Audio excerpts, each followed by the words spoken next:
Hi there, welcome to Boxing Deep Dive. I'm Lyndon Hosking and we've got a great episode for you tonight. We've got all the Aussie news, the world news, we've got Tazzie's tirade, we've got the talking points, and we've got a great interview with Michael Zerafa as he talks about his fight on December 17, as well as the big fight coming up with Isaac Hardman in April. So I'm going to bring in my co-host tonight, as always, the one and only Grant Tazzie Brown, who's just a little bit in slow motion there, and Peter Maniatis. How are we, boys? I don't know what's happened to our feed there, but I think we're okay.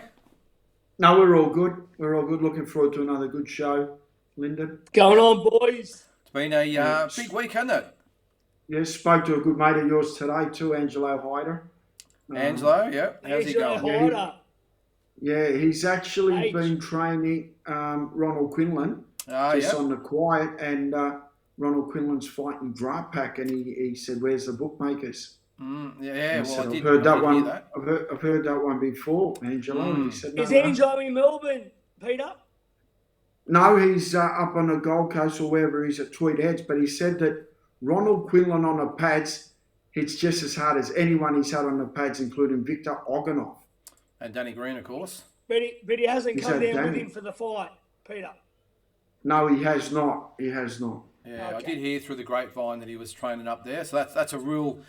That's a coup. It is. That's a coup for Boxing Deep Dive. Yeah, because the kid can fight, and Angelo's obviously one of the best in the business. So yeah, no, I'm looking forward to seeing that. And thanks for the tip, Pete. One of the best by far. Yeah. So guys, after the euphoria of last week with George Cambosis, we had a couple of shows on last weekend, Tasman Fighters and Ace Boxing, and it was really good to sit back and watch a really good weekend of the fights, I thought. But we'll jump straight into it with the Aussie news. As I said before, we've got Aussie news and world news, the Michael Zerafa interview, plus all our normal segments. Let's hope the quiz goes without a hitch this week. Who won last week? Was it you, Tazzie? Tazzie, in a tiebreaker. In a tiebreaker, Tazzie. Back tonight. Yeah, jeez. I'm doing the shoeies. I'm ready tonight, Tazzie. Haven't been out to any nightclubs at all. I lose sleep. Only been drinking at home. All right, let's get into it, boys. Tazzie, the Aussie news, and with our undisputed world champion George Cambosis is back. Yeah, mate, he touched down Thursday morning back in Sydney, mate, to a big welcome, which he deserves. What can I say? Like I mentioned before on Boxing Deep Dive, his management are so smart to keep him in America an extra week or so, to go to the Haney fight, to go to the Tank Davis fight. He was on the Joe Rogan show. I saw Joe that. Rogan's got millions of followers. I mean, George Cambosis at the moment, probably the most talked about boxer on the planet. And that's not even, that's arguably like, to stay in America and to be with the mainstream media in America, mate, he's just put himself on that top shelf. Like, it's unbelievable the promotion he's got behind him now. As I said, it doesn't mean nothing to be known in Australia. He's over in America, and I mean, unbelievable, mate. Really, really, really, really happy for the guy. Yeah, Pete, it was obviously big at the airport today, but I must admit, I thought there would have been maybe a few more people there. Maybe there's lots of different reasons, but in the day and age of social media, I was put out there that he was coming in. I was there a little bit surprised there weren't a few more there. It was 9 in the morning on a working day, obviously, and obviously COVID protocols now till the new variant Omicron. So I mean, there's not a lot of masks there.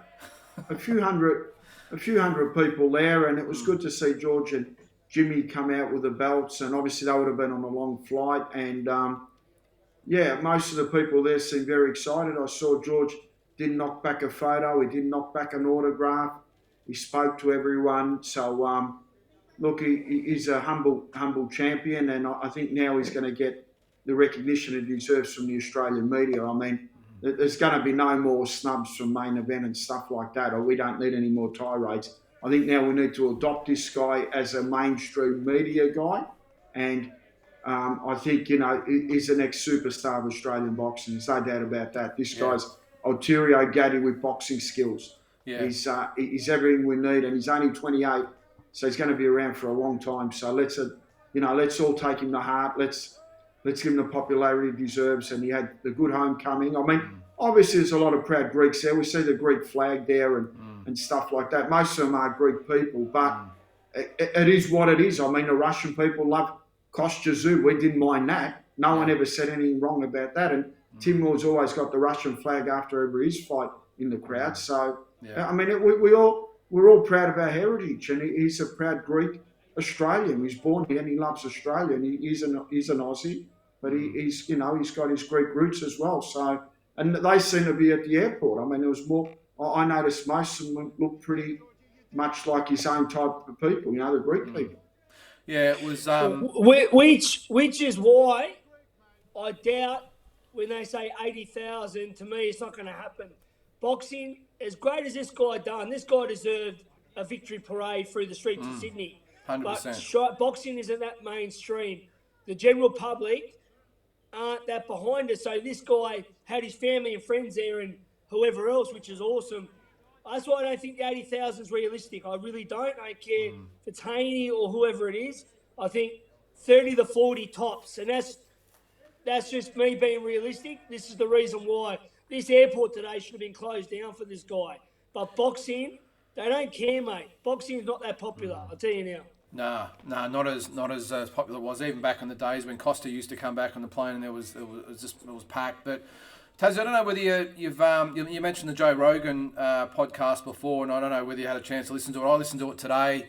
It's a long listen. It goes for about 2 hours, and this is for you too, Pete. I was really impressed by actually having the chance to sit down and listen to George without a rushed interview. A lot of the interviews he's done have been 10 minutes here and 10 minutes there and quite rushed and in the middle of weigh-ins and all the rest of it, and press conferences on the side and at the fights, whatever. But it was really good to actually hear him sit down for 2 hours, have time to have a measured response and really take in with Joe Rogan. It was a pleasure to hear his thoughts on how he looks after himself and the way he prepares for fights and the way just he approaches life. And mate, this guy is one impressive guy.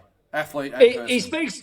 George speaks very well. I mean, we're all like we're saying he made it now, so it should be new to him. But he's obviously born for this. He speaks very, very well. I'm very impressed with every interview he's done since the fight and before the fight.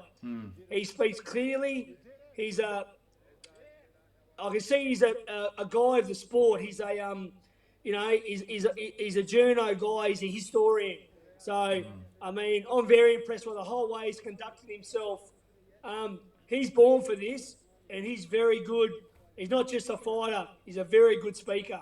He is. And, Pete, again, I don't know whether you've had a chance to listen to it, but this guy, I think he's got to be probably one of the most mentally strong athletes I think I've ever seen in any sport ever. And I know that's a bold statement, but hearing him talk, how he's got everything down to the nth degree. This guy is so mentally tough. It's, I really struggle to see how Haney or Garcia or Tank Davis are going to come up against him. I know it's a different thing when you're in the ropes, but he's so mentally strong. Mate, I kept mentioning that story in Brisbane. We all went out for a dinner. It was Freddie Roach, it was Jimmy, it was Georgie, and it was a few of the top-ranked people, Sieta, and Freddie's assistant, the Asian lady. And afterwards, Georgie and I kind of got lost and we're talking. And Georgie goes, I wish I could fight Jeff Horn. And I said, are you serious? He goes, mate, I'll fight Jeff Horn. If Manny pulled out, I'll fight Jeff Horn. And I go, he's a welterweight. He goes, I don't care. I said, are you serious? He goes, I'm serious. And I could see it in his eyes that he wanted to fight Jeff Horn. He goes, mate, I'll fight Jeff Horn. I don't care. And you don't doubt it, do you? He spoke on the podcast, Tazzie, that about Jeff Horn. Joe Rogan asked him about whether he'd upset Jeff Horn when he obviously started sparring with Pacquiao in the lead up to it. And he said, you know what? Yeah, he probably got a bit upset and he wasn't impressed, but you know what? I didn't care. I was looking after myself and my development, and I think they're okay now. But I don't doubt you. Who does care about that? Sorry? Boxing's a lonely sport. Boxing's a selfish sport. It is, yeah. You worry about number one. He owed nothing to Jeff Horn. It wasn't as if he was in the same training camp as Jeff Horn. They probably know each other from the amateurs. Mate, Sam Solomon sparred everyone Mundine fought, even though they fought and had a rivalry. He went out of his way to spar every guy to try and help beat Mundine. So it's a load of bullshit. There's no love lost in boxing. There's no loyalty. And everyone's out for their own. And as soon as everyone realises that, the better. There's no, in boxing, you're on your own. Yeah.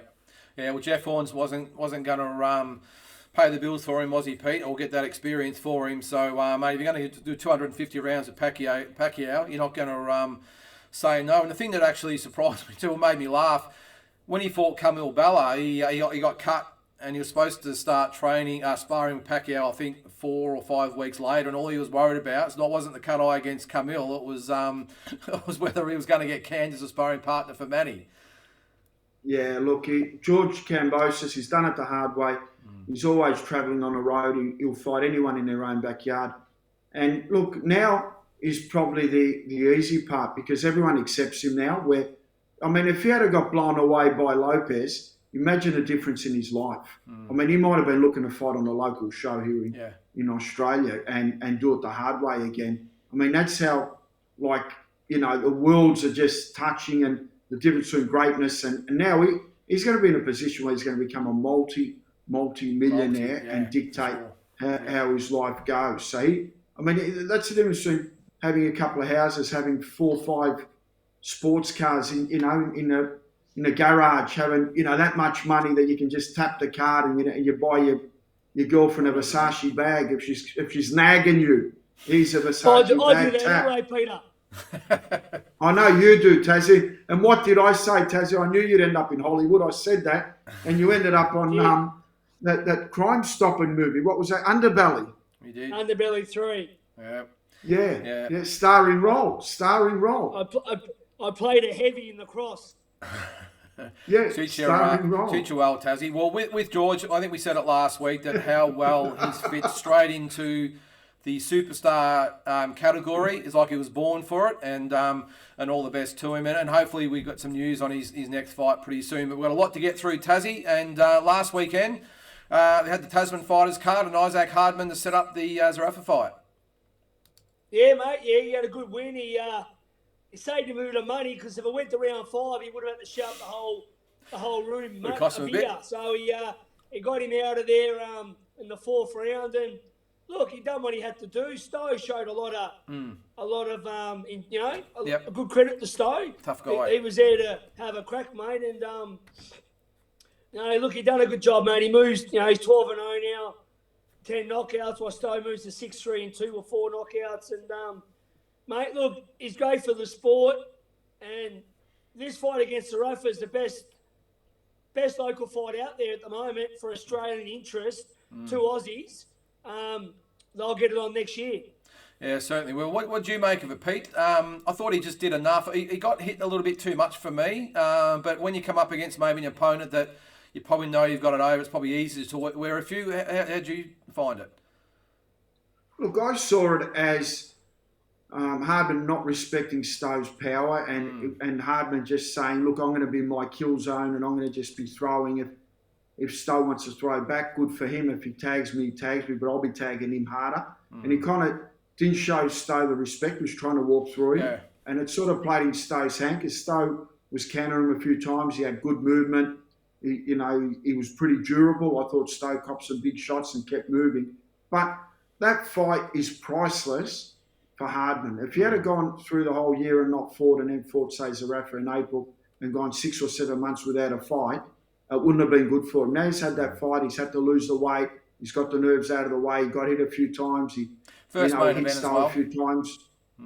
Yeah, look, it was just basically a pedestrian type of performance. I mean, he done what he had to do and he got Stowe out of there in 4 rounds. It was a pass, but it wasn't a pass with flying colours. But he did enough, and I'm pretty sure he's going to improve sharply on his next fight because he's not going to be fighting Zerafa in that type of manner. Yeah, you're right. And Tazzie, it is hard when you've come up against someone who you've got covered. It's pretty hard to get motivated and obviously be as sharp and as focused as what you normally would be. Yeah, sometimes them fights are dangerous. I mean, when you're ever a bit overconfident and don't respect the other opponent, many a time I've seen the roles reverse and they're a bit of an upset. So look, he moves on, mate. It's a big fight for Australian boxing. Credit to both guys. And I'm looking forward to it because there's going to be more shit talk in the bloody lead-up than you've probably ever seen in Australian history. Well, judging by Michael's interview that I did with him today, that will come up shortly, there's definitely going to be some fireworks. So one to look forward to. And probably along the same line, Tazzie, Jaya Pataya, just pretty much got the job done.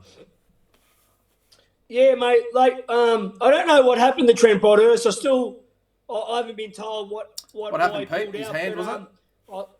Sorry? Yeah, hand. Yeah. Hand. But look, Russell was anyway. okay.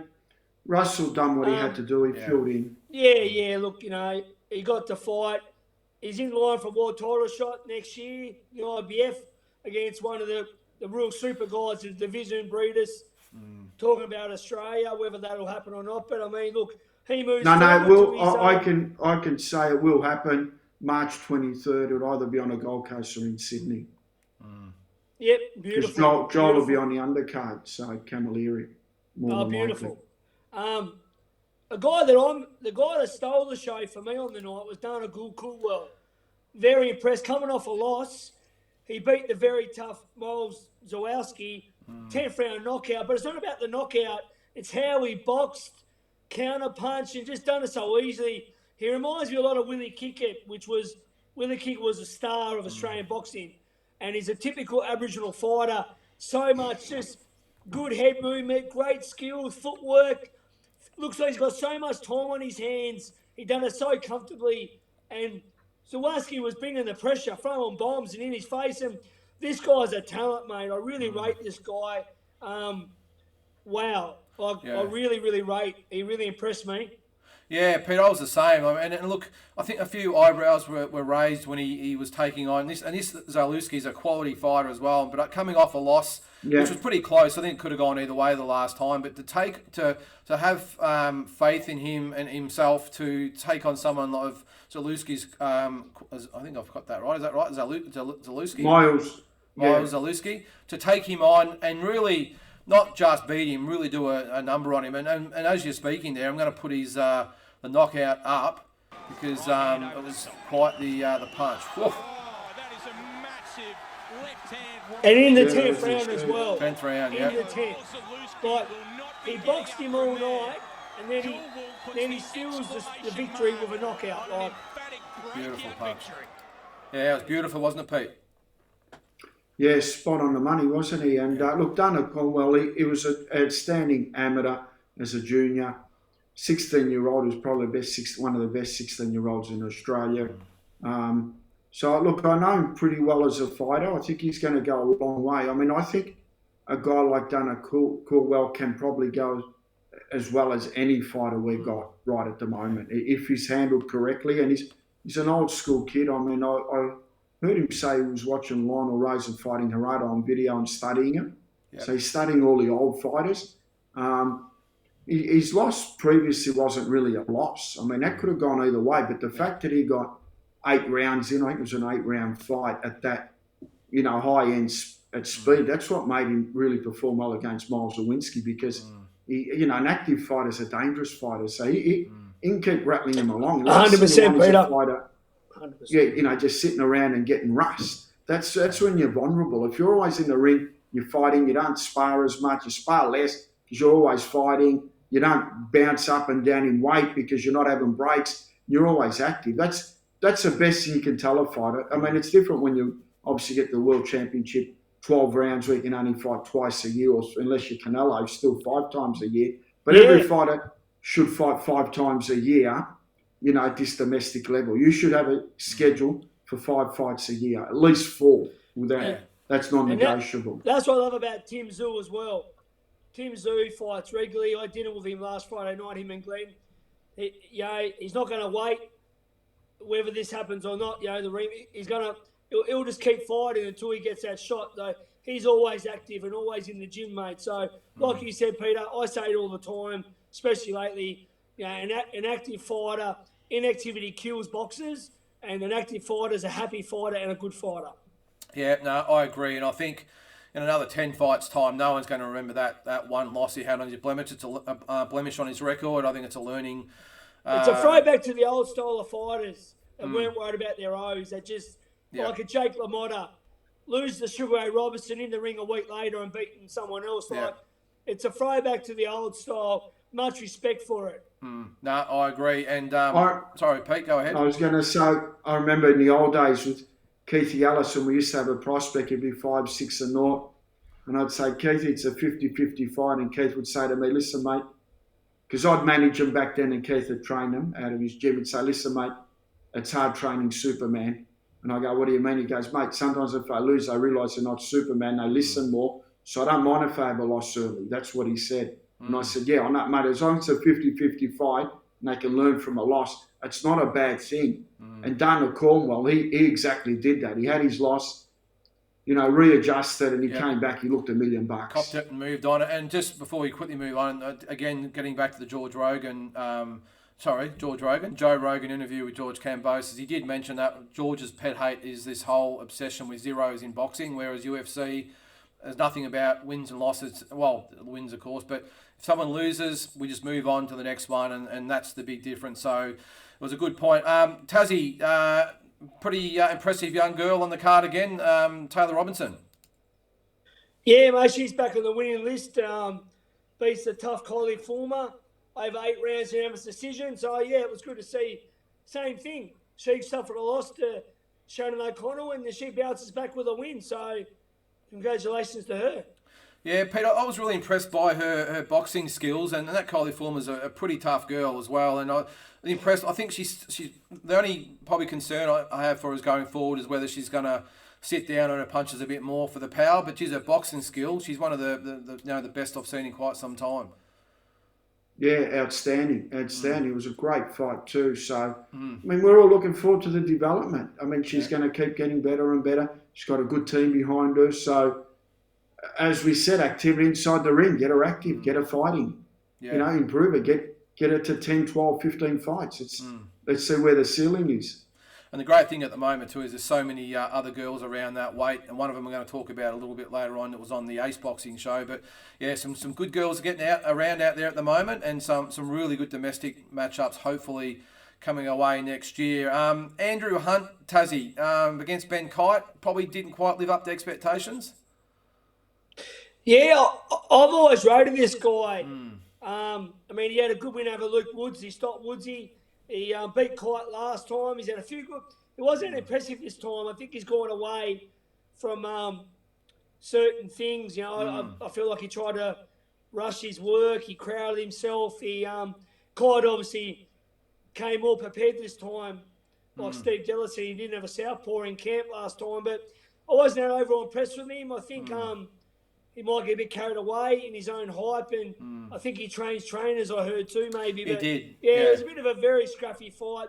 The referee warned him on a lot of occasions, and it was nothing really impressive about that fight. No, it wasn't a great fight. Yeah, he has left Glenn Rushton and gone to, surprisingly, Pete Letty, but who obviously is the Australian or Australasian light heavyweight champion. But I know Benny Kite's a spoiler.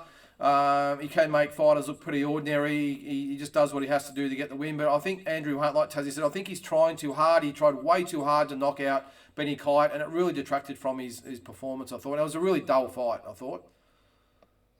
Yeah, look, it is what it is. Sometimes the chemistry's just not there on the night. Yeah, and you're right. It didn't happen for them. But look, Hunt did what he had to do. He got the green tick and he moves on. And good to see the great man Philip Holiday lifting the hand up, former IBF world champion. Yes. What a champion. Was. But look, you're right though. The styles make fights, and it was probably a bit like the first one. It was a little bit of a scrappy affair. This one was probably a little bit worse than the first one. But look, all due respect to both boys, they tried their hearts out, and the styles obviously don't mesh. So I'm sure they'll both move in different directions. And speaking of moving in different directions, Tazzie, Lucas Brown. Now that was a really odd fight. Big Daddy's back. 7-round knockout over Django. I thought he was in trouble early, Brown. I thought he was going to get stopped, mate, but he pulled it out. He showed that he's still got that big power and the toughness, and mate, a bit different to the guy that fought Gallen. But I mean, mate, it shows that he's still a bit of a threat in the heavyweight Australian scene. Yeah, Pete, I thought the first 5 rounds, I really didn't know what Lucas Brown was trying to achieve. He sort of moved around, he poked the jab out, he poked the right out, he didn't really try and engage with Django. It was a really odd fight. It wasn't until about the 5th or 6th round that he really started to open up, wasn't it? And Django was just piling up the rounds. Look, I think they were at the impression that Django's only got 5 or 6 good quality rounds in him, then he dies out. Yeah. So they'll possibly just, playing it safe for the first 5 or 6, waiting for him to die out, then attack, because it looked like the first 4 or 5 rounds that Lucas Brown was in slow motion, sometimes with his punches. So he was just basically doing a waiting game and watching to see when the Django slowed up, and as soon as he slowed up, he kind of put the guillotine and chopped his head off. So, I mean, I think that was a smart move, because the Django realistically does do that. He did that against Hoodie as well. After 5 or 6 rounds, he gasses. I've got a question for you, boys. Is the Django better than Gallen? Good question. The Django's a proper fighter. He's a proper fighter, yeah. I think Gallen's a little bit underrated in his ability. I think he gets written off because he's a footy player, of course, but I think he's obviously shown it. Look, there's a putney question marks about the Brown Gallen fight at all. Who knows? It's what are you suggesting, Tazzie? Can you be a little on for that one, Tazzie? I'm not suggesting nothing, mate. Just saying it.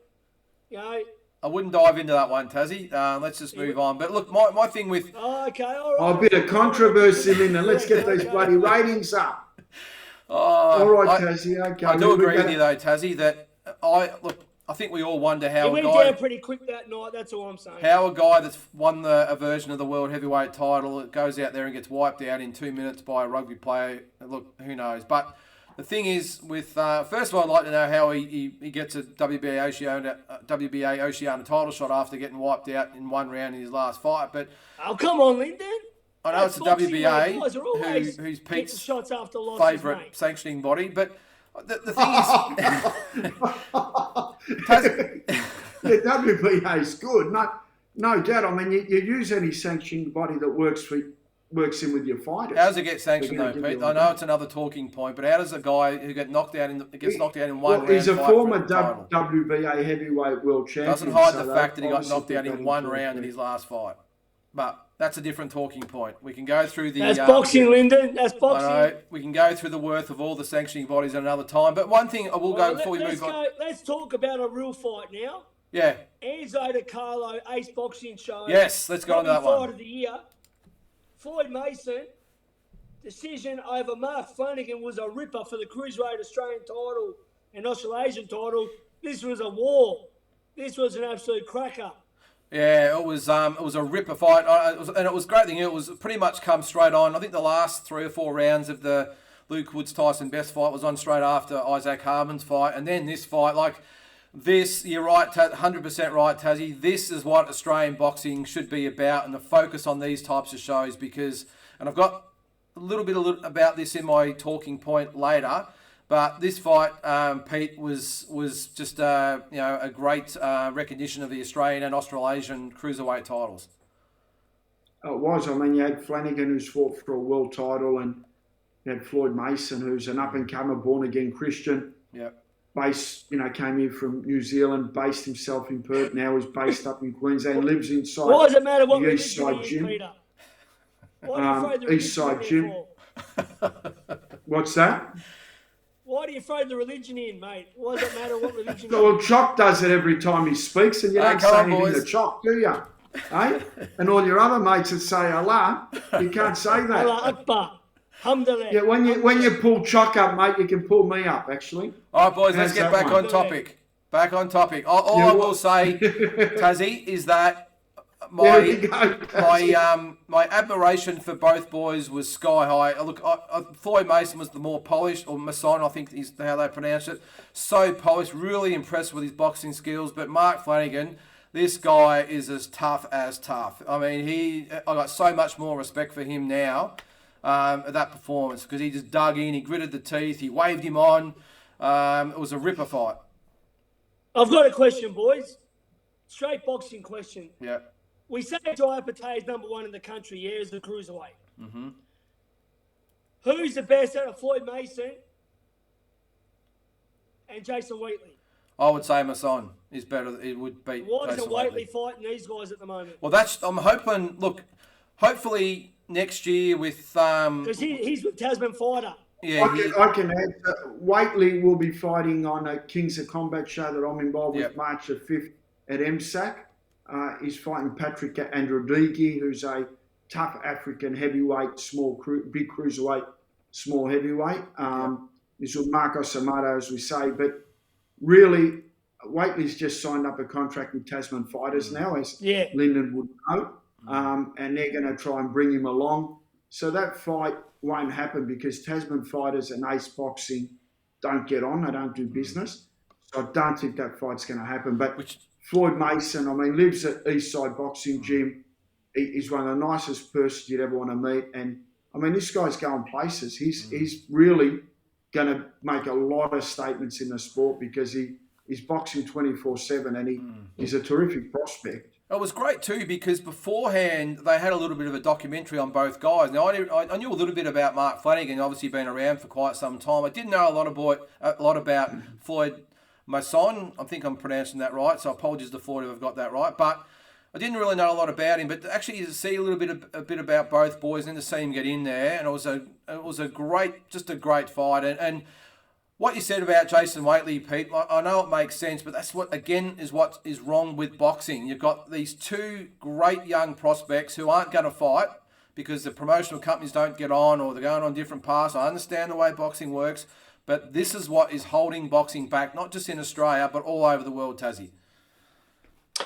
Yeah, well, that's why I brought the question up because Jai Bataya is number one. He's fighting for war title. Forget about Jai.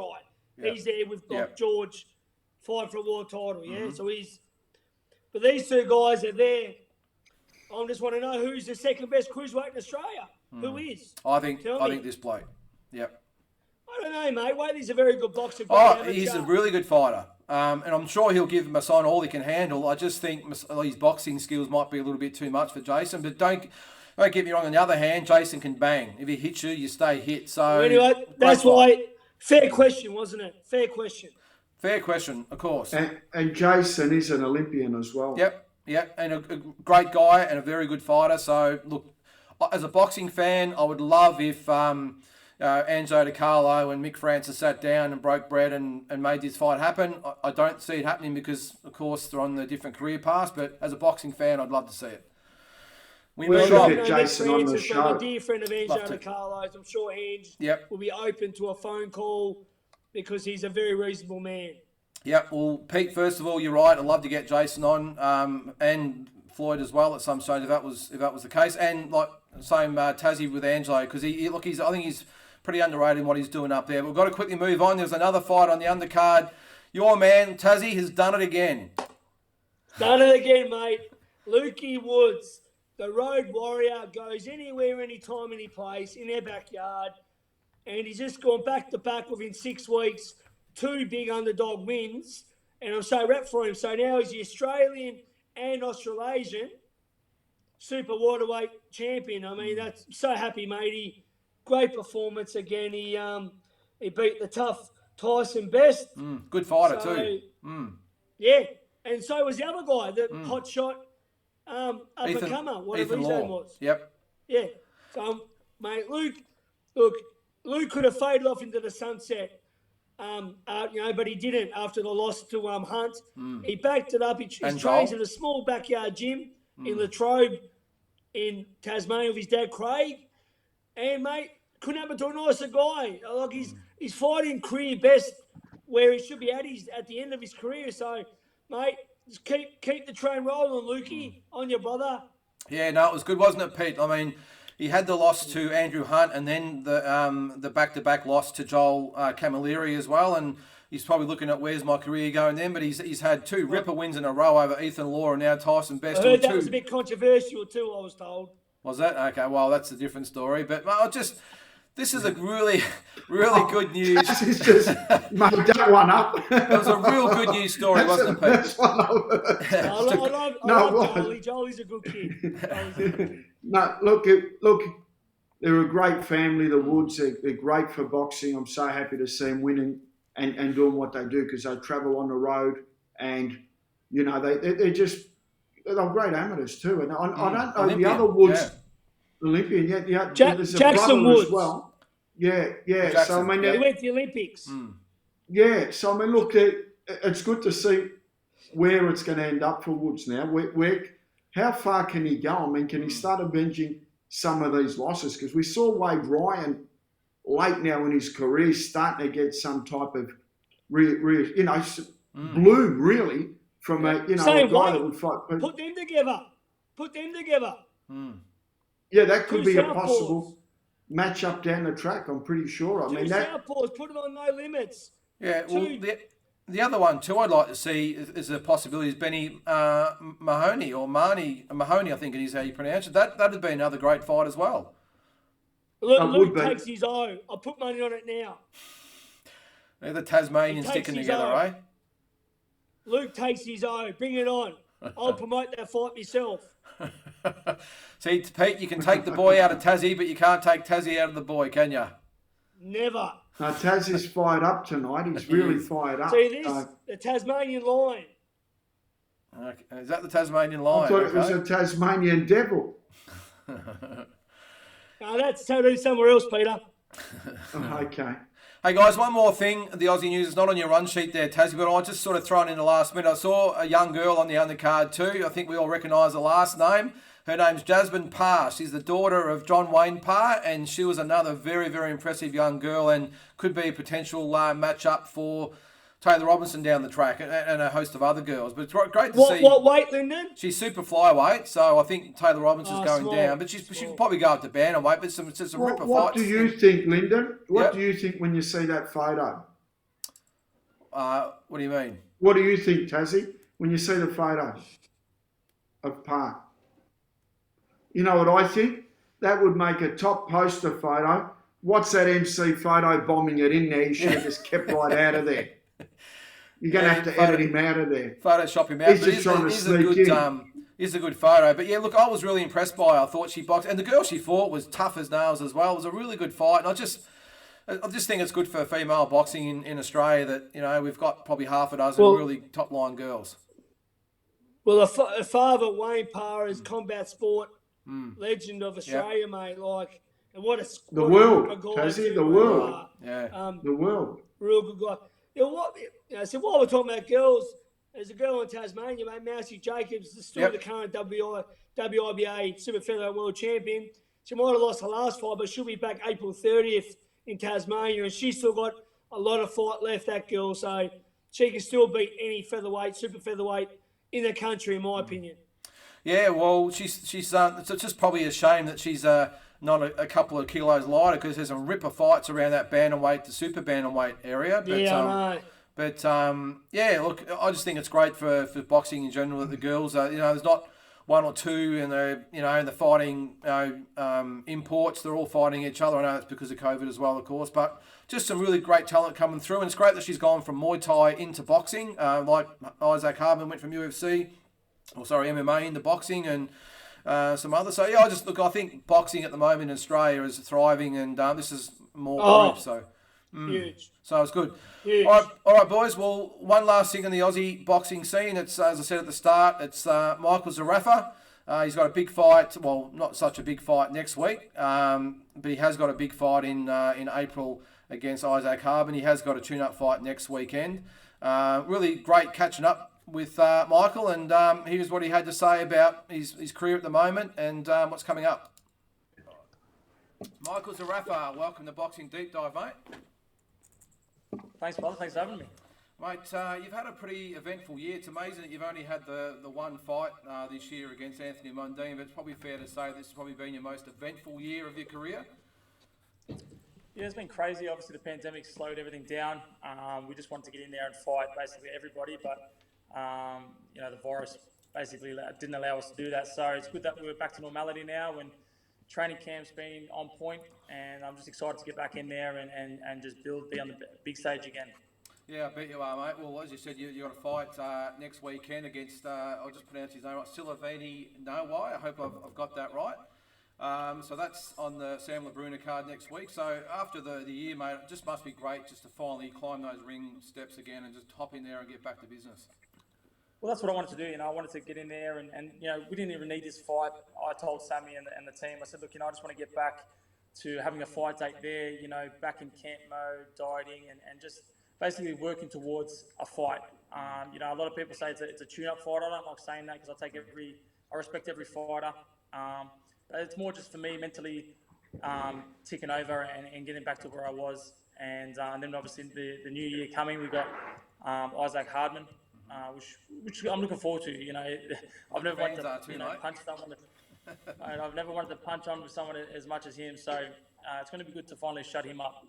Oh, I bet it is, mate. We'll get on to him in a sec, but just on next week's card. So I looked at it. You've got Joel Camilleri back, and obviously Kane Clark is a great young talent. Jack Gibbs a really good up-and-comer, and you've got a young stablemate as well in Benjamin Bomber. I've got to admit, I love that name, Benjamin Bomber. But how was it with having Camacho on the card, mate? There was a little bit of friction between you guys earlier in the year as well. Yeah, look, Sammy rang me up and said, mate, it's your call. If you don't want him on the card, look, you're a part of my team. And I just said, look, I'm not going to be that guy that stops anyone from moving forward in their career. Things were said, things were done, but look, I'm a mature fighter, and like I said, I'm just focusing on myself and getting back on the winning streak and on the big stage. Yeah, well, you're right, though. There's obviously, it's the reason why they call it professional boxing. You're supposed to act professional, and I think Joel's actually been the same. He's like, hey, guys, we're all here to do the same thing. We're after further our career and forget about all that stuff. And you know what? We said before, the political stuff in boxing, the hearsay and the Chinese whispers and that sort of stuff. So I'm assuming what happened earlier maybe wasn't said exactly the way maybe it came across when you guys were supposed to fight, but I'm just glad that you got back on with things. And obviously, Joel's back on a card with Sam LeBruno, who he was obviously with a year or two ago.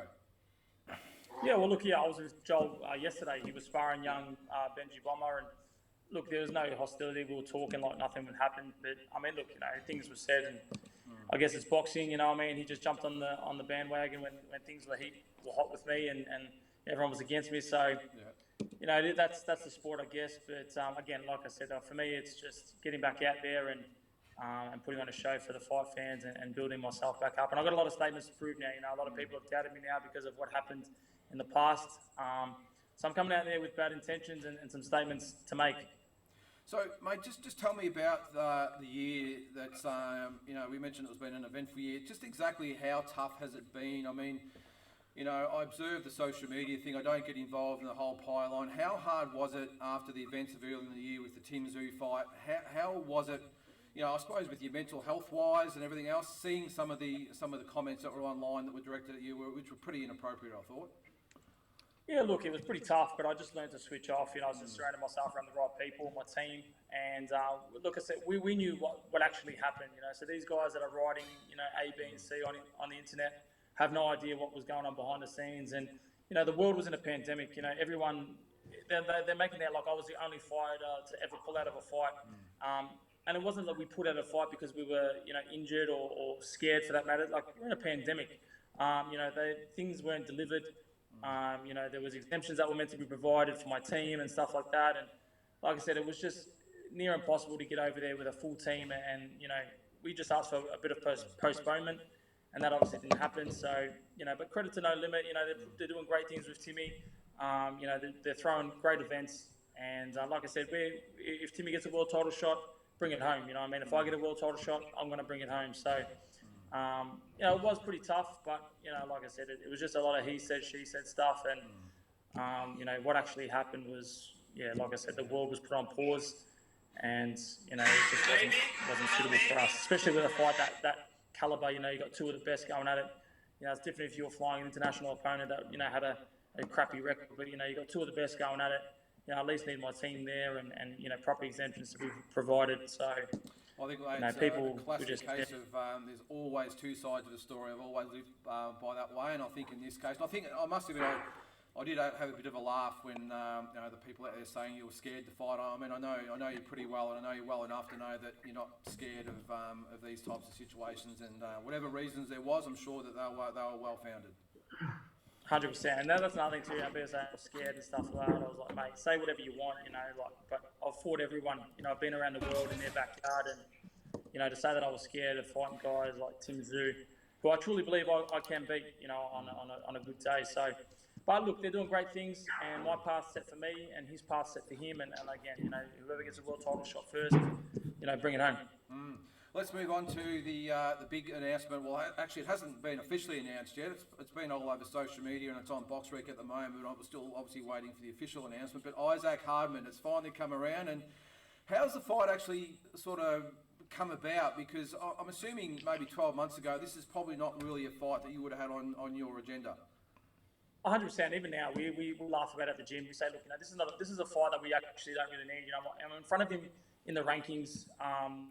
So it's a fight that we don't need to have. But we sussed out the general public and what the Australian fight fans want, and that's the fight they want to see. So we're all about the fight fans and giving back to the public and what fight they want to see. And I said, let's do it. We believe that we beat him every day of the week, and he just relies on his right hand. And I've been in there with some of the best guys I'm experienced, but and he runs his mouth, so that's the way he got the fight. And like I said, it's going to be a sweet victory when I win.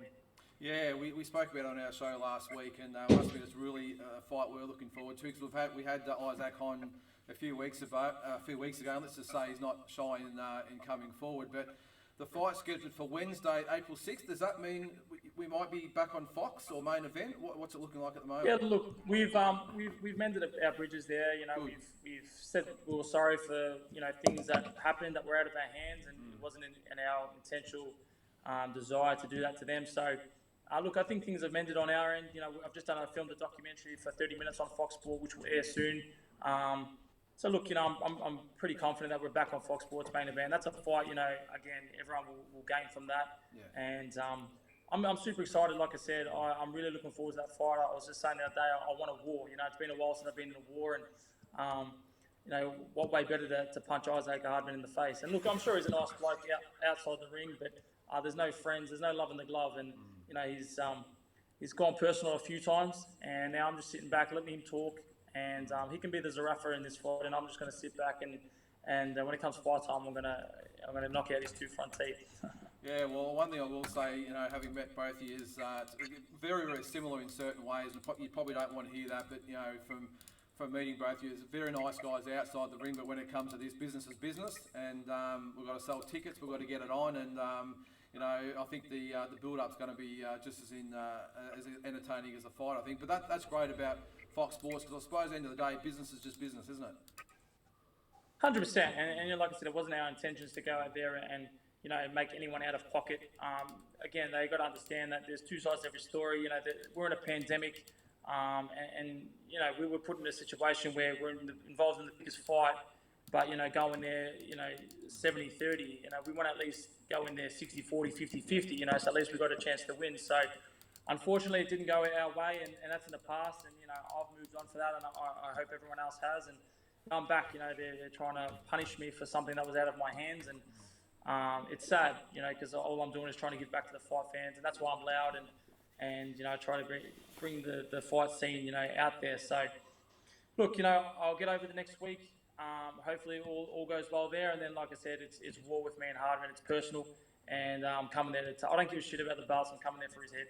Is there an actual, we know it's in Melbourne, of course, mate. Is there an actual location in mind at the moment, where it's going to be held? Or? There's a few venues that have been, listed. There's Hisense Arena, there's the Festival Hall, there's a few other venues. So I think they've all given an okay. So now it's back to Sammy and Dean, I think, to pick the right venue and get it all happening. But like I said, there's a lot of interest, a lot of traction in this fight. So I can't wait it's going to be an interesting press conference. I can't wait, mate. Did you catch his fight last weekend? What were your thoughts on it? Look, yeah, he messaged me personally, and he was saying, mate, he goes, I'm going to do the same thing to you. I said, mate, after that performance, I said, that was embarrassing. I said, me and my team actually thought you were better. So, look, it made it a little bit more clear on what needs to be done when it comes fight time. Yeah, so after, I'm assuming, all the fireworks of this, mate, and you get past it, what are the plans after this? I'm sure you've got big things ahead of you after this one. Yeah, look, we're in talks with some guys overseas. Sammy's, back and forth, correlating with the big promoters over there, DeBella, Eddie Hearn. We're highly well ranked. So, we've had a few offers, but we're just kicking back at the moment. Like I said, I've been out of the ring for 2 years. So for me, like I said, I need a few. I don't like the word tune-up fights. I need a few keep busy fights. And Hardman's a tough dude. He's a tough competitor. He's hungry, so credit to him.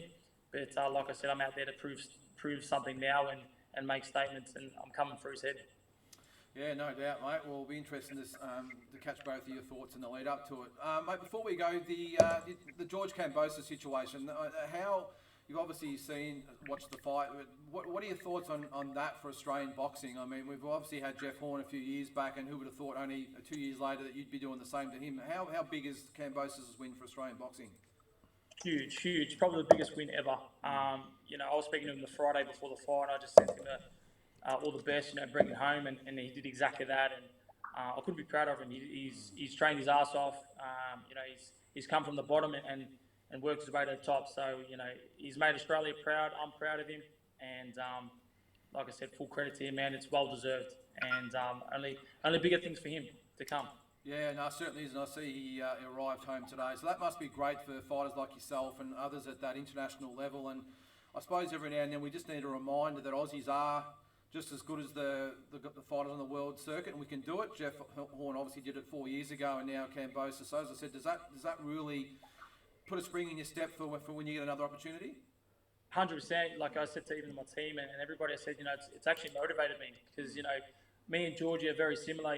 We've got the big heart and the we don't give a shit attitude, and it showed that it's possible.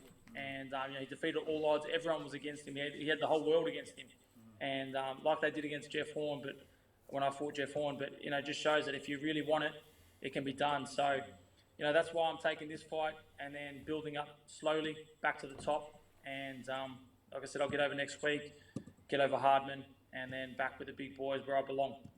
Just a quick one, mate. We're just speaking about Jeff Horn. I don't know if you saw his interview a few weeks back where he said there might be the prospect of coming back to the money is right. Could we see Zerafa Horn 3? Well, it needs to be happen. It needs to happen. We're one apiece. There's a trilogy there. I'm sure the fans want to see that. And after he said what he said on the other night on Fox Sports, he needs another beating. Yeah, I did actually see that. That was going to be my next question to you because I was ringside for both those fights against Jeff, and I've got to say they're probably two of the most brutal fights I think I've ever been. Especially the second one, it was brutal. I think I actually caught up with the airport the next day and saw the state of the face and everything. It was absolutely brutal. So from a fight fan's point of view, mate, we'd love to see. Is there any other Australians out there that might be on the agenda, or is it pretty much Isaac Hardman and then we move on?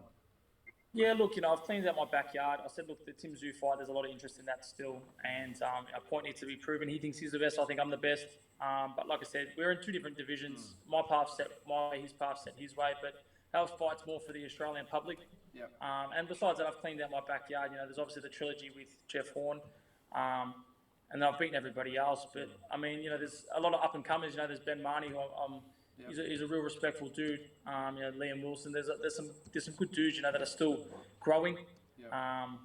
But yeah, like I said, for me, I want to fight the big guys. I'm sitting at number 9 in the world now, and highly ranked in the WBA and number 1 in Australia. So I want to test myself back over that falling short times I've been over there. So now I'm 29. I feel like I've matured as a fighter. I'm mentally and a lot fitter.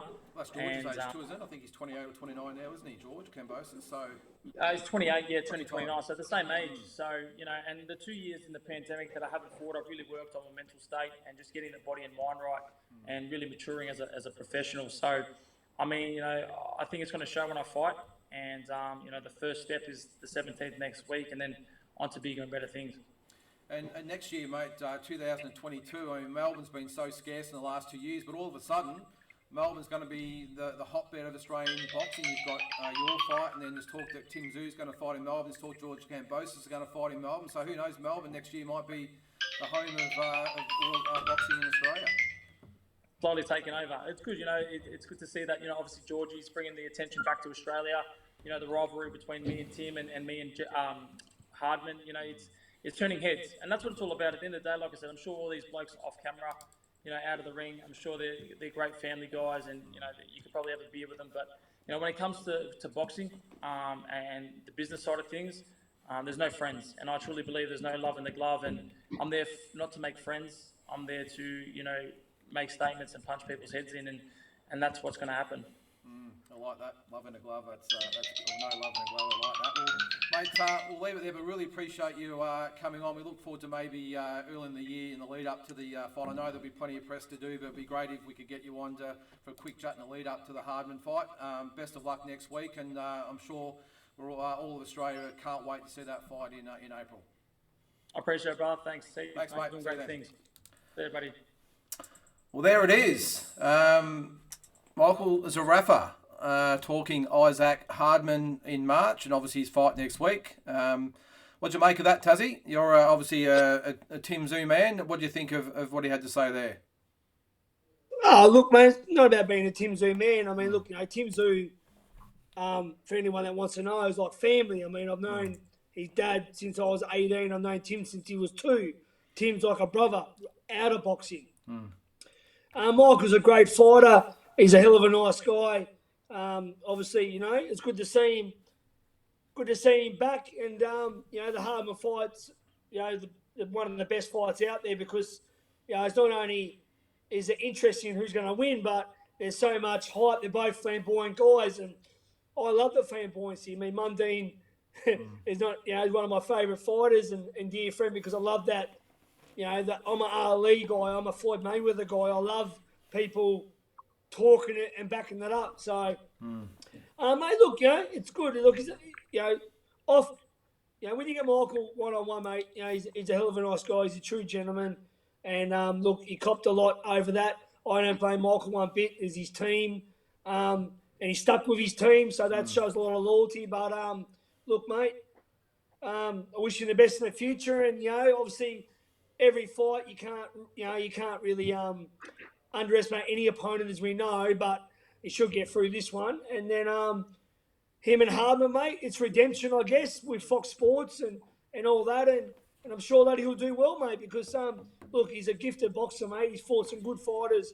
Kell Brook, Quinlan, beaten Horn, give him a war in the second fight, got knocked down and got up from a fucking bomb. So, mate, look, he's good for Australian boxing, mate, and looking forward to seeing him in action.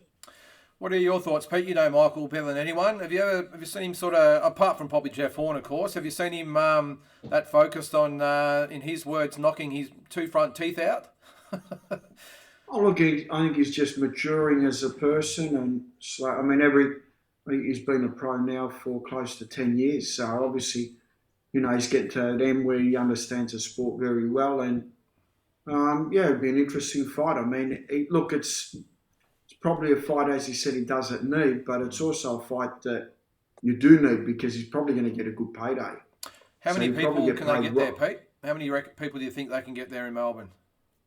It just depends how it's promoted and how they get behind it. You've got to get social media behind it. You've got to get radio stations behind it. You've got to get, it depends how much the promoters are willing to work and tell a story. Obviously, if you just leave it alone and just let people rock up, well, it's a different story than actually promoting it. That's why No Limits and companies like that are big, because they put in a lot of advertisement in the budget. Yeah, they do, and I've worked. Yeah, but reason being, Peter, if you're getting big TV money, then it's a bit easier, isn't it, mate? Me and you, well, I'm not at your level. You're a Hall of Fame promoter, but you've done it from the grassroots, same as me. We've got no big TV people behind us, so as you know, if you got the money behind you, well, why wouldn't you market it great? I mean, you're talking TV money. Yeah. Well, I've obviously worked alongside DNL with the Horn Zerafa fight, and one thing I can say is that no stone is left unturned as far as promoting a fight. They've got a whole team of people that's their job, is to promote the fight. And I think with the fact, and Sam LeBruner's obviously got a lot of contacts in Melbourne as well, I think that combined with DNL's knowledge and contacts, I reckon they could get 4,000 or 5,000 people there, Pete. What do you think? Why not? Why not? Tazzie's shaking his head, but look, it's just a gut feel, I suppose. Who knows? I might only get 1,500, I don't know. Mate, I hope they do. But like I say, with the Cambosis thing, 80,000, it's easy to roll numbers out off your tongue. I'm a promoter as well. I know what it's like to say it off your tongue and actually get them. So I hope they do, mate. I hope they get 10,000. But I don't know, mate. I don't know. All right, well, that's enough of the Aussie scene for now. Pete, not a hell of a lot going on in the world scene lately. We're obviously getting towards the end of the year, but a couple of prospective opponents for George Cambosis both had wins last week, starting with Devin Haney. Yeah, Devin Haney up against Jojo Diaz. That was a pretty nice type of fight. Look, the thing about Diaz, he did shake Haney up a bit. He kind of, when he did hit him, he kind of shook him up a bit. And I remember when, Devin Haney, I'm trying to just put my hand out. He's a beautiful boxer. He's slick. He's got everything you want in a fighter. He's accurate. He punches he moves well. He's just got everything. His power's okay. I'm just trying to think, if he's fighting Cambosis, how does this fight go? That's what I was thinking when I was watching the fight. How would it go? And I see Cambosis beating Haney. I see Cambosis really making a statement against Haney. That's just the way I feel. But getting it back to this fight, it was a cracking fight. It was still a learning experience from Haney. He's only 23 years of age, and he's still got that kind of teenage strength. He hasn't got that man strength yet. Stevenson, who's moved up to junior lightweight, he's starting to get that man strength. Haney hasn't got it yet. And we know Haney, I mean, he's always been a bit of a golden child, always been around Roy Jones Jr. and people like that growing up. But, now he's asking to step up to the Lions. And I don't know. I don't know. He's probably going to start equal favourite with Cambosis. If it's in Australia, it's going to be a very interesting fight. I don't think Haney's as strong as Lopez. I just don't. I don't think he's as ferocious either. Maybe he's a bit more classy and he boxes a bit slicker, but those little pluses, they're not enough, because I would, if Lopez was fighting Haney before Cambosis did the upset, I'd be putting my money on Lopez to beat Haney. He'd be too strong and aggressive for him. But now it's Lopez is out the picture. It's back to Haney and Cambosis for the unification. I think it's a good fight for Cambosis. So I didn't see anything that would detract me if I was a Cambosis management team from fighting Haney. Nothing detracted me there. There was nothing there that I saw that scared me away from the fight. Yeah, I tend to agree. What do you think, Taz? I thought that Haney, he was neat. He did what he had to do, but I'm not sure whether he's got the work rate to trouble George. What do you think? I'm like Peter. I'm still waiting to see something from this guy where I go, wow.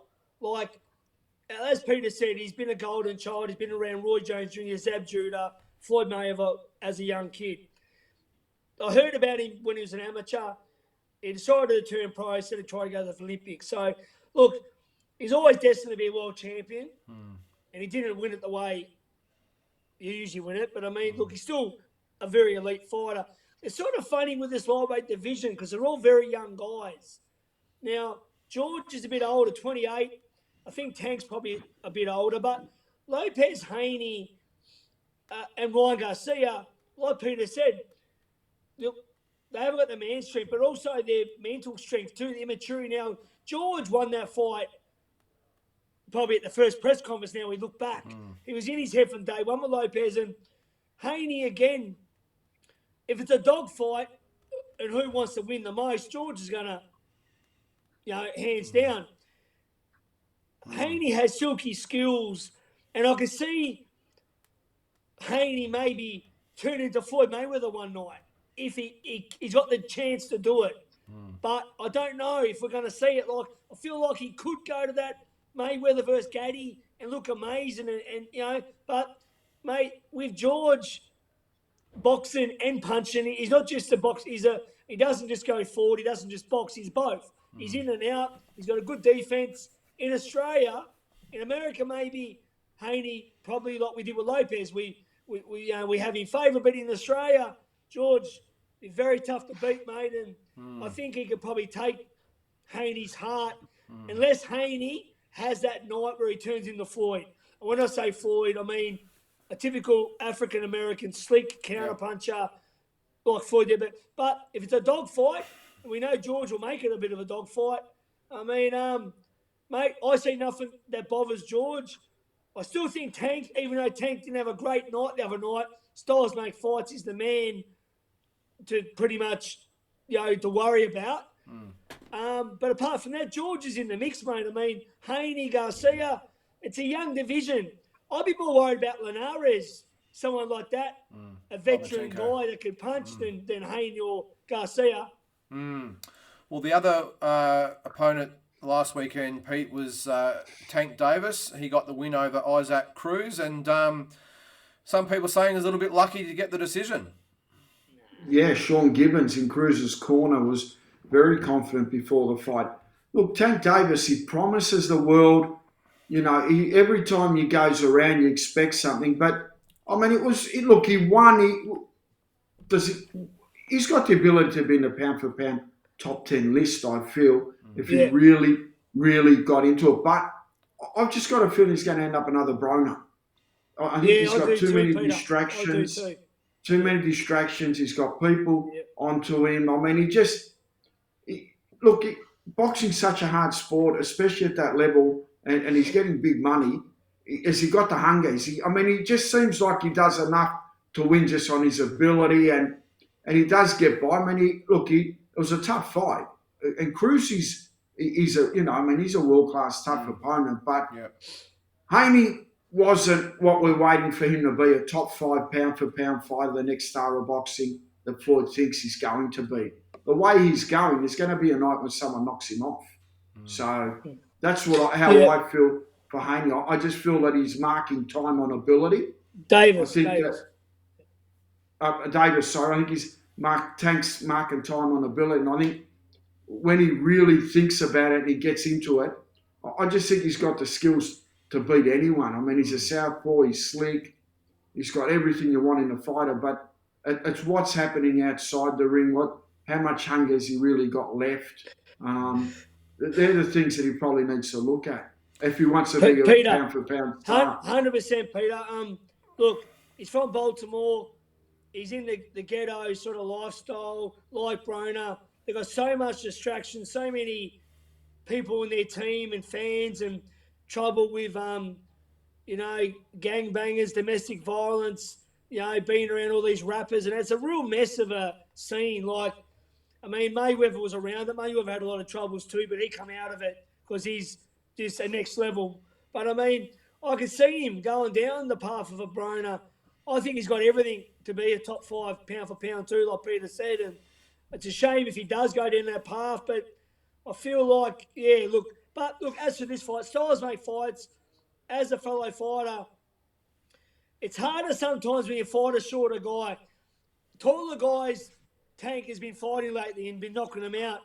Myself, I like taller guys as well. I'm a short guy. But against a guy my own size, a short little Tank, I used to have some problems with him. And this is the guy, bit shorter. Tank was hitting him on the head, broke his hand. Come to win, Mexican, in his face. Castillo Mayweather won. Styles make fights. This guy come in with nothing to lose. And Javis is like a rock star, even though he hasn't got all the belts like George has. George is the man now, but this guy is the pay-per-view guy. Mayweather's made him that way. And LeBron James goes to watch him fight, Magic Johnson, and it's a bit of a celebrity thing. So, he can back it up. But I agree with Peter. I think the time is there. Who knows where he's going to end up? And I hope not. But I think it's the cast is set. The die is set.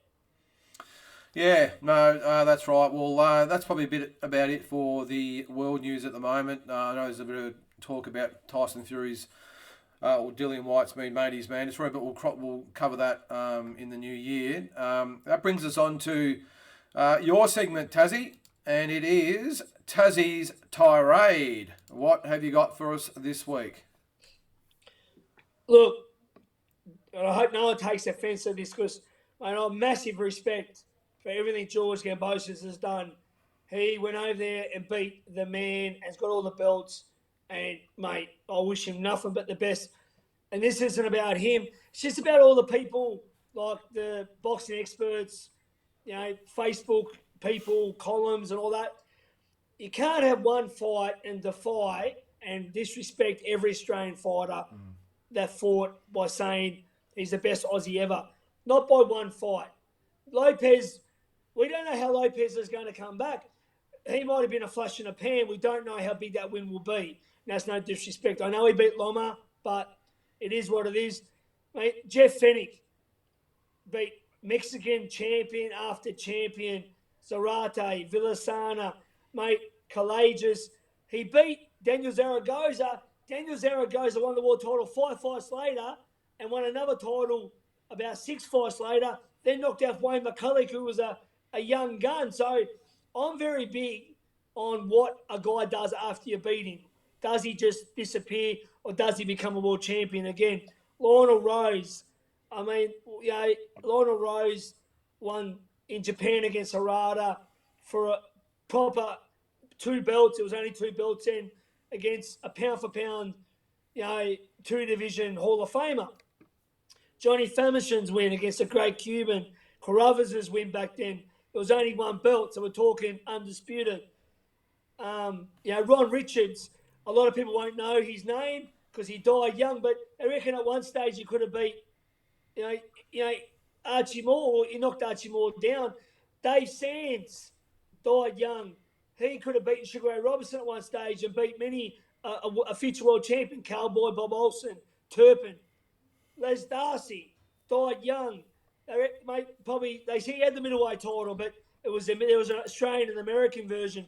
I mean, then you got everyone, but whether it's even Anthony Mundine and all Victor Chinian and Costa Zoo, if you count them as Aussies, which Costa didn't fight one guy with all the belts. He beat individually 1 belt, so did Vic. So it's not taking nothing away from George. It's nothing to do with him. It's the people that are all the Facebook dickheads, all these columns that are just rubbish. You got no idea because you haven't been punched in the mouth and tasted your own blood, okay? You can't disrespect the legends of Australia on one fucking fight. You can't. So, fuck you to all you dickheads on fucking social media. You don't know enough about boxing and you're spastics. And I have to say this. Well, yeah, no, it was well said, mate. I think I tend to agree, Pete, that as much as we love the performance, I wish I would probably downplay a little bit the best fight ever. I think that's earned over a portfolio of a career rather than one fight, and 100% agree with Tazzie that it's going to take a hell of a lot more to get past the Jeff Fennicks and Lionel Roses and Johnny Famishons of the world than just that win. Get Jeff Fennick on here. Yep. I spoke to Jeff the other day. Get him on here, mate. See what he thinks. Lester Ellis. Yep. Gary Michaels. It's too soon yet. It's no disrespect. I'm just saying, let's just wait. It's too big a call yet. And Jeff Horn versus Pacquiao. It's too big a call yet. Let's just wait and see. Pete, just quickly, mate, what are your thoughts? Look, I think let's just enjoy the process of George and not compare. I mean, I don't like comparing footballers of the past. Don't like comparing race horses. But people are, though. Just unfair. People are. Yeah, but look, I think you can't put George. George is George. He's a different person and he does different things with living in different eras. Let's judge him at the end of his career. That's the best way to do it. I think that's what Tazzie's saying. Let's judge him later. I'm not talking about him, Peter. I'm talking about all the Facebook boxing, all these websites. Who cares about them? Chat room. You know what? I don't give him any oxygen, Tazzie. So for mine, there's an old saying, mate, if you start listening to people in the grandstand, you're going to end up in a grandstand. Well, while we're going, boys, on the this is pretty much a prelude into the talking points because we've got 5 of them to get through again tonight, and a little bit focused on a couple of things we've spoken about earlier. So we'll try and keep it as quick as we can. We'll have 30 or 40 seconds each just to speak our mind. The first one is this is probably from my end, and let me explain this. Ring announcers / referees need to keep it real. Now, what I'm saying is there seems to be this competition at the moment all over the world about ring announcers, about outdoing the next one and having our little catchphrases and going waffling on and on and on, where all the fight fans, they just want to introduce the boxers and let's get on with it. Now, I'm being a little bit petty here, but there was an instance last week, the Tasman Fighters card, that the ring announcer, who I'm sure is a great guy and a great ring announcer, I think he was trying to be a combination of about 8 different ring announcers and ended up just tripping over his own feet a little bit and just tended to go on a little bit, and I just didn't Like I just want him to introduce the fighters and get on with it. Now with the referee, along the same lines, I heard the referee in one of the fights last weekend say, "Let's rock and roll." Now, guy, we don't need that. I know we've had the Richard Steeles and the Mills Lanes and all those types of guys that have had their little catchphrases, but this whole, come on, let's rock and roll. How about you just get him to the centre ring, say, remember the instructions that I said in the dressing rooms, boys, touch gloves and let's have a good fight. Isn't that really what we're after? I just think all these, UFC and all that have done this as well, but this is not WWE or WWF or whatever the hell it is. This is boxing. As a fight fan, announce the freaking fighters, play the national anthems and let's get on with it and get to the centre of the ring, make them shake hands and let's fight. What do you reckon, Tazzie? Yeah, nothing I didn't think about this. Obviously, you brought it up, obviously. But, I mean, yeah, look, I guess you're right. Yeah, I mean... I know it's petty, but it has to be brought up. It's not petty. Look, mate, no, I understand. Look, a lot of them, should just do their job and not try and add on and all that. I mean, there's only one Michael Buffer. There's only one, what's his name? The other bloke from Showtime. Well, Jimmy Lennon's good too, like him. Yep. Yeah, look, the referees, a good. I always was told by my grandfather, a good referee you don't see. A referee that always got to get involved and always be seen. It's not about you, it's about the fighters. So, yeah, look, I agree. I agree with you. It's not something I would have come up with my own, but you've mentioned it. I do agree with you, yeah. Yeah, because Pete, you see him throw the things up in the air and let's make some noise. I don't know how many times I hear the announcers say, let's make some noise. And, that's the guy from what's his name? They talk during the rounds and try and get the crowd up. Fight fans just want to watch the fight. Sit down and shut up. What do you reckon, Pete? I think they're TikTok and YouTube nerds, actually. Do your job and sit down. Yeah, it is what it is, I guess. It's hard to stop them sometimes. I know. Everyone's in their own little zone, I guess. So, I mean, yeah, it is what it is. I mean, yeah. My point is what I'm trying to say is it's not about you, the announcers or referees or anything else. You're there to do your job. Do your job and let the fighters fight. Okay. Let's talk about legends. Point taken. Howard Lee, what a legend. And what was the guy's name? The legend was it Conley in Sydney. Ray Connolly. What was his name? Ray Connolly. Ray Connolly. He was actually a matchmaker as well, Ray, for Bill Morty. Yeah. And he'd call you up for the matches. He actually MC'd me and Justin Rousseau done an exhibition at a shopping centre once in Newtown.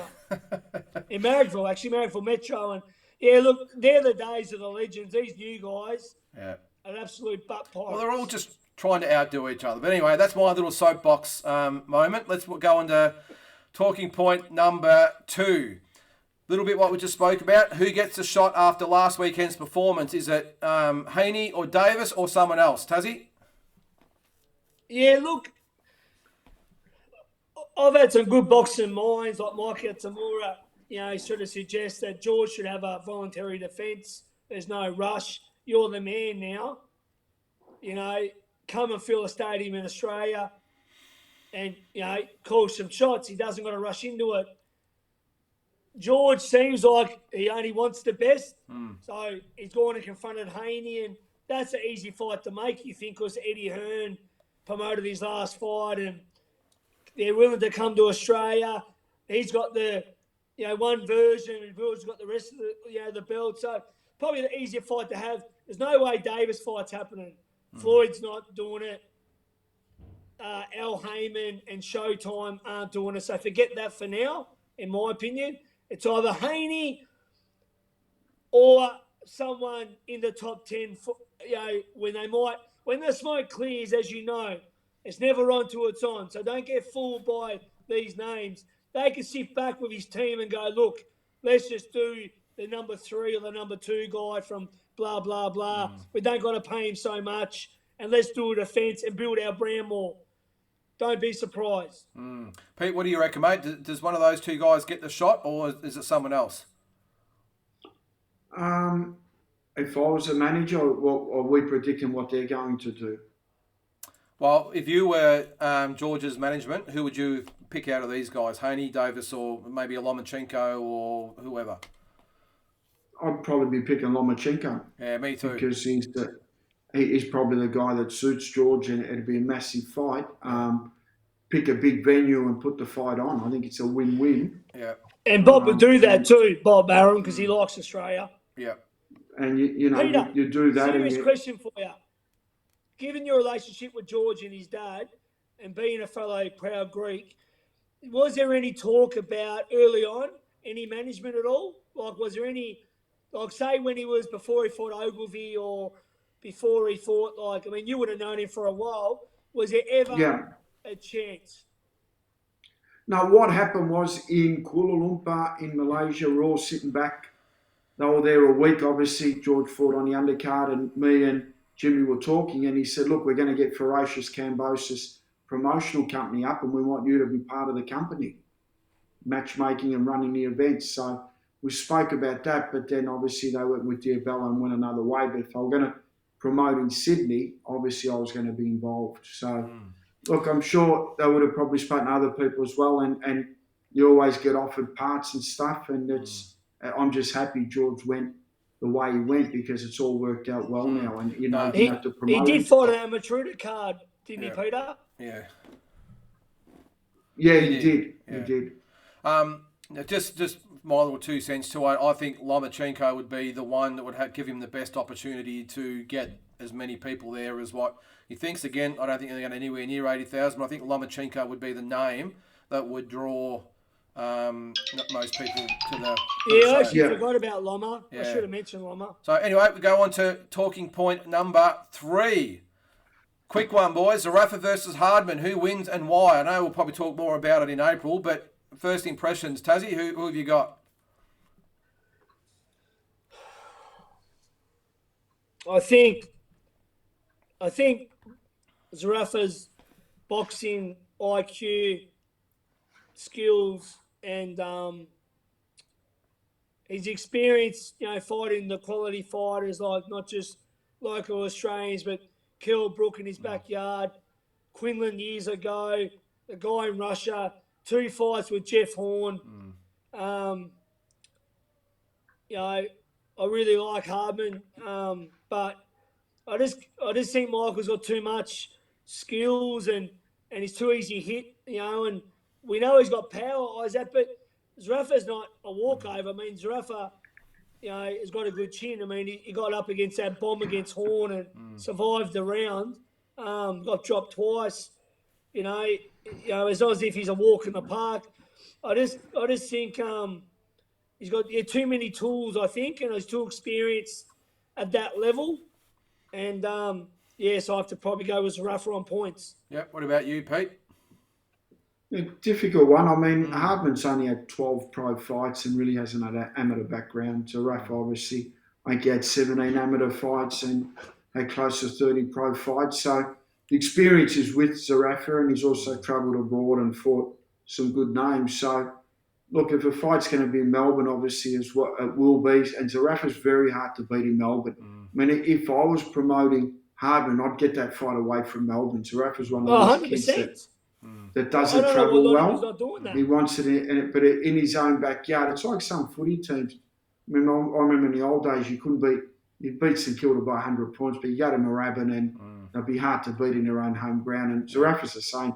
He's very hard to beat in Melbourne. He can just about beat anyone. So in Melbourne, I'm tipping Zeratha, pretty comfortably, to be honest. Okay. I don't think he's going to have much of an issue. I think looking at it right here and now, I would back Zeratha on points as well, even though Hardman's got the big right hand. I think Zeratha has got the tools to have him covered at this stage. So on to talking point number 4. Now, listen to me on this one. Fox Sports needs to spread the love. Now, what I'm saying here is, I know at the moment No Limit and D&L have pretty much got the whole thing stitched up.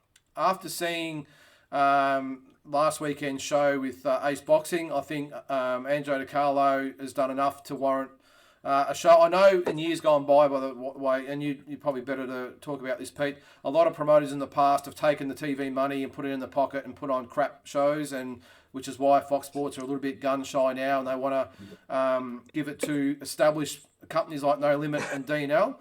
But I would like to see last week's fight between Masson and Flanagan. I know we don't have those shows all the time. That type of show, the quality cards are all really well matched fights to give them a chance. I'd like to see Dragonfire in Perth. Now they put on great shows over there. They probably don't have the big main events, but I think if they had Tony and Angelo over there, if they had a few of those bucks that comes with the TV, they'd be able to have invest more money into a main event because the shows themselves are great. There's a bloke down in Tazzie who might work up to it a bit. You never know. But you know what I mean? Like, I just think Fox Sports are playing it safe, and I don't blame them for what's happened in the past. But I just think at the moment, if there's a few other promoters, I know a couple of people in the know have told me that Wildfire will be the Melbourne link to the MBS with Dean L next year. So that's a positive. I think Will does great things and really fits that mould of what they're trying to do. But what do you think? Do you think, Pete, that maybe some other promoters have earned a little bit of love? Yeah, why not spread it around? I mean, it's in the old days it used to be a bit of a monopoly, and it was always the same promoters that used to get it. And now the promoters that are actually doing stadium shows. So, look, I look at it this way. I don't care if it's in someone's backyard in the bloody back of the toilet shit house. As long as you got the right fight for your fight and you get the right money. I don't care if there's cameras there. I don't care if there's commentators there. I just want the W for my fighter. That's all you care about. But other people, it's got to make money. It's got to make sense. Now, if you're going to pitch fights to Fox, you've got to be an established promoter. You've got to have fighters that you've got on the contract that you can put in, that you're going to put in competitive fights. It can't be the A side. It can't be the old Christians versus Alliance type of thing. Yeah, exactly. Where it's just a one-round massacre and, well, how good's this bloke? He's going to take on that's what I'm saying, Foreman next. And well, you got whatever. You got the TV show the other night, Hardman versus Stow. Full respect to a journeyman, a Bataya versus a journeyman, and then the other side you got Flanagan, who's fought for world title, still in career good form, versus the undefeated Mason for the a great fight. Cruiserweight title, Australia, an absolute barn burner, and that's on TV. So I think that's Lyndon's argument. Like some of these guys, because they're in a bit cushy with Fox, they're getting opportunities where other guys probably putting better money for money fights, 50-50. Even Luke Woods, Tyson Best, 50-50 fight.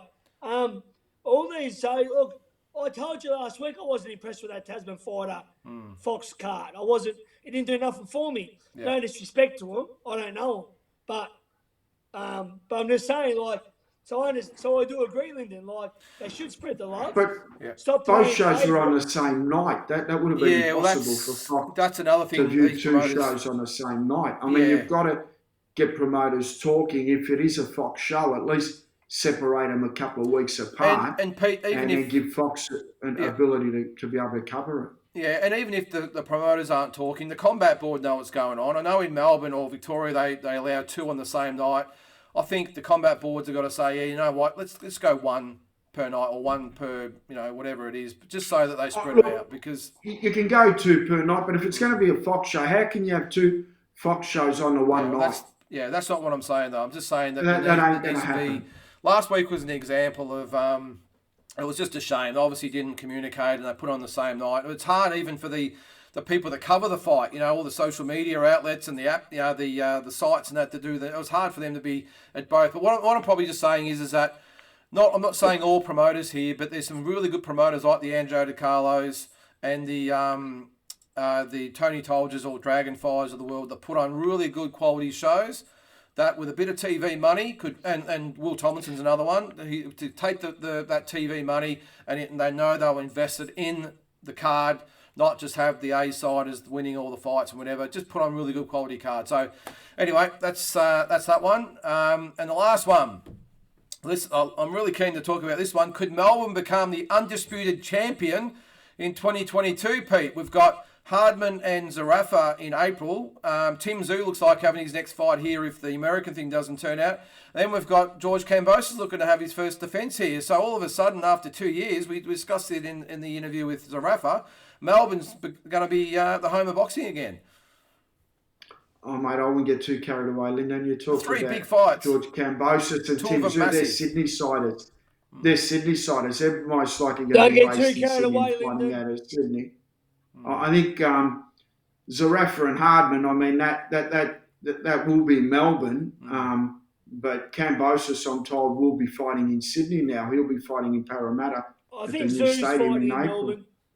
Melbourne. Zoo could possibly be fighting in Melbourne, and then I hear he won't be. So Matt's obviously... Look, I think Melbourne... Has this changed in the last day, though, Pete? Because George Cambosis said on Joe Rogan's show just today, it was released today, can't wait to fight at Marvel Stadium in Melbourne. This was an interview done yesterday, so... Yeah, I'm told it won't be. I'm told it's going to be in Sydney. Maybe I'm wrong. Yeah. Maybe I'm wrong. But I know it was initially for Melbourne, but... and Zoo mentions that. So, look, possibly Melbourne could get a couple of big fights next year. I'm not saying they Well, there's won't. three just there, two of them worldwide massive fights. So yeah, I know it's not as big as the the Tazzie Town Hall down there, but we're in the mix, Tazzie.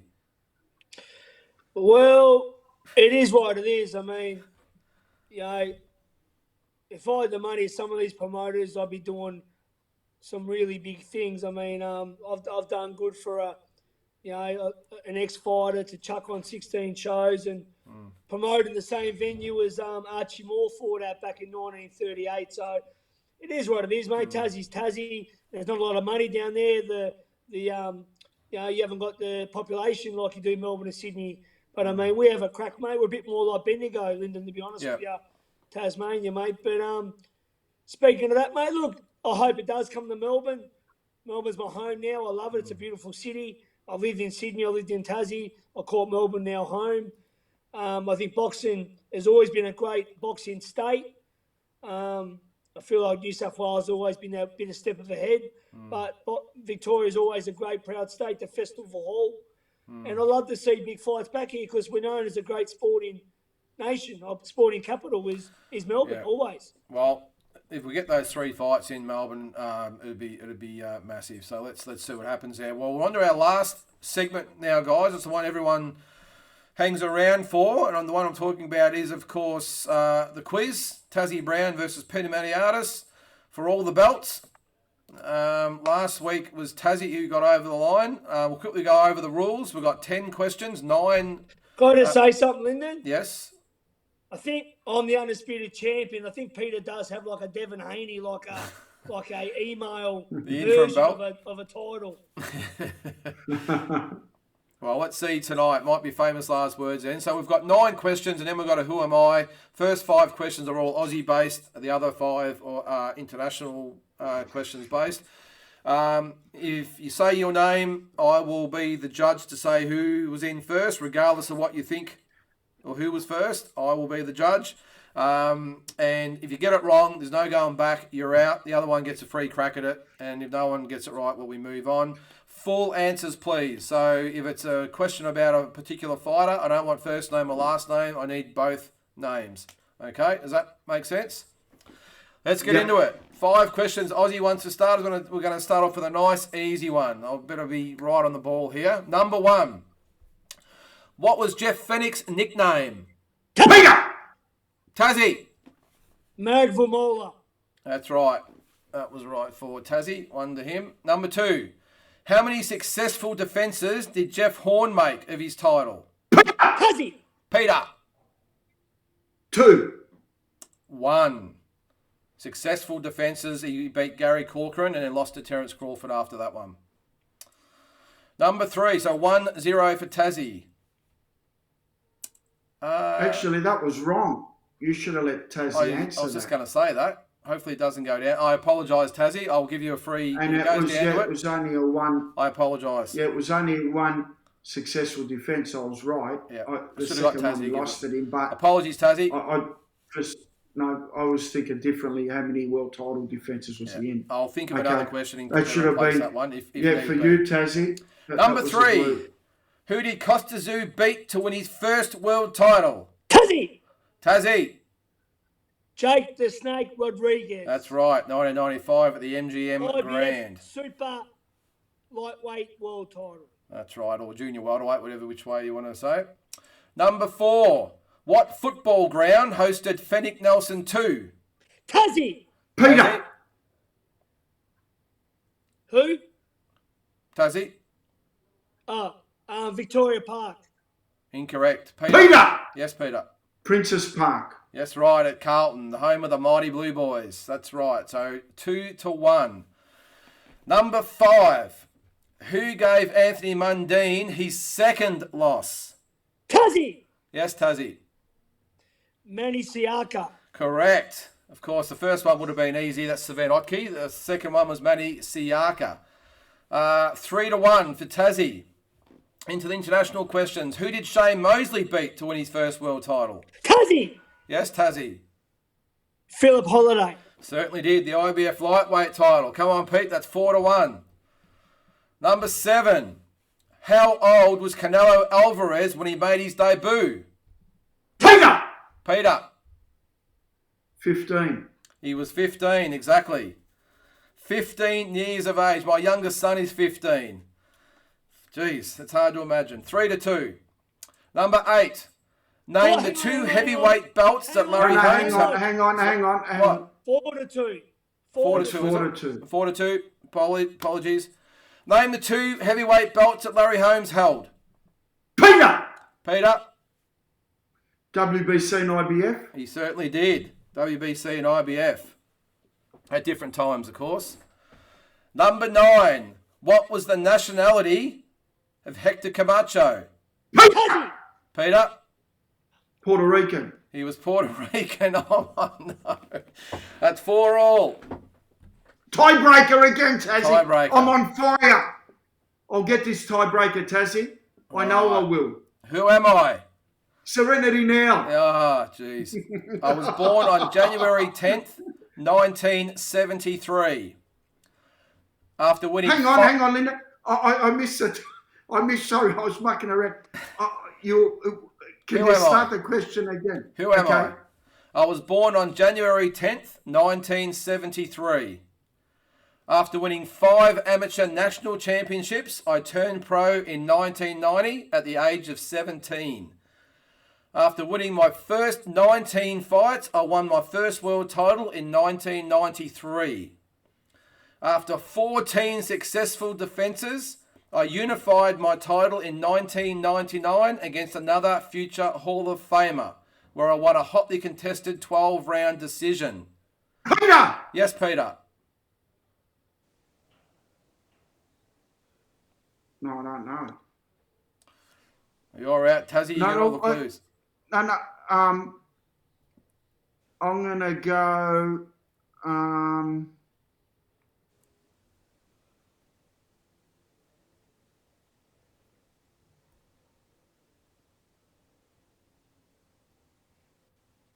Five. Felix Trinidad. That's correct. Tazzie! What did I say? I knew it. It was Felix in the Trinidad. wavelength, Tazzie. No one goes back to back. No one. What? He's What? come from the No one. clouds. It came from the clouds, Tazzie. Good. Great comeback, mate. It was. I was on the ropes, Tazzie. I was wobbling. You only needed to give me one more tap. Lyndon was going to come in and stop it. I was on my knees. Lyndon had to pick me up. He said, mate, what are you doing? It was a tough one, Tazzie. I don't know how I got that one. That was correct. So anyway, he moved up in weight and won his second world title in 2000. Made 4 defences before falling in his attempt to win a third world title. Fought 4 more times with his final 2 fights ending in decision losses. Shared the ring with all-time greats such as Oscar De La Hoya, Bernard Hopkins, Roy Jones Jr., Pernell Whitaker and Hector Camacho. The nickname of Tito, it's of course Felix Trinidad. So I'll give credit there, Peter. That was a really good comeback, mate. Really good comeback. Mate, I answered the last 4 in a row from the clouds. Yeah, you did. And they were very close too. Hopefully I got it right. So anyway, the title has changed hands again. Tazzie, I'll be on the shoeies this week, mate. You're a certainty next week. I'll be on the shoeies and selfies and all that. I'm even thinking of opening up a TikTok account, to be quite honest. I'm just happy we're all on good terms. You should do it, Peter. You should do it, mate. No, I know you'd be frowning upon it, Tazzie. I'll keep Pressing Yeah, the delete button when TikTok comes on. I wouldn't let you live it down, mate. I wouldn't let you live it down. No. All right, fellas. Well, that was another show, episode 14. Great to have you as part of it. It was really good to discuss all those fights. Hey, Peter. Yep. I heard it's half price entry at Kittens tonight in South Melbourne. Yeah, I'll be partying. Don't worry about that, Tazzie. You're certainly next week. No one can ever go back to back. I don't think it's ever going to happen. I had you. I don't think you're right. 4-1. I couldn't believe it. Lyndon said, "Come on, pick yourself up, Pete." Lyndon thought I was just going to throw the towel in. You should have just kept quiet. Lyndon, what's with the motivational speeches too? Yeah, sorry. Well, he just that Spartan warrior instinct come to the fore, I think. Spartan warrior. Never say die. Greeks rule. All right. All right, boys. Thanks for being part of it again. Thanks for Michael Zerafa. You know what I'm going to do, Peter? I'm going to go put on the movie Troy now. Achilles. I'm going to go watch 300, I think. Achilles. 300. Thanks, guys. All the best, and we'll see you next week. All right. See you guys. Thanks.